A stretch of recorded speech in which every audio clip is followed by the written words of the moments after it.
গ্রামের ছেলে খোকন ভাই আগে দিনমজুর ছিল। আজ সেই খোকন ভাই নিজের বাইকে প্রতিদিন 30টা পার্সেল ডেলিভারি করে। মাসে ইনকাম 30 থেকে 50,000 টাকা। ভাবছো কিভাবে? আজ আমি বলবো গ্রামের নতুন ব্যবসা, ডেলিভারি ও পার্সেল সার্ভিস। আজকাল সবাই অনলাইনে কিছু না কিছু অর্ডার করে। আসসালামু আলাইকুম খালা, সবজিটা নিন। ওয়ালাইকুম আসসালাম বাবা। সবজি তাজা আছে তো? জি খালা, একদম তাজা।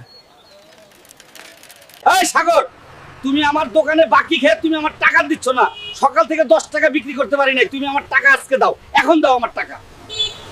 একটাও পোকা দেখা যাচ্ছে না, তাহলে মানুষ কিভাবে দেখা যাবে?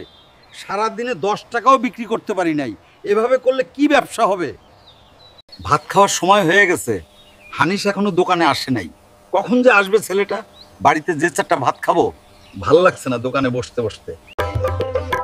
কেউ দিবে না জবাব খুঁজে, ভুলকে যখন নিলি মেনে, থামবি কালের ঠিকানায়।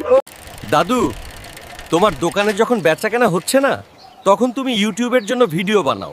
সেখান থেকে তুমি কিছু টাকা ইনকাম করতে পারবে। বন্ধুরা, আমার এই দোকানে বেচা কিনা অনেক কম, তাই আমি ইউটিউবের ভিডিও বানাই। আপনারা আমার চ্যানেলটা সাবস্ক্রাইব করবেন।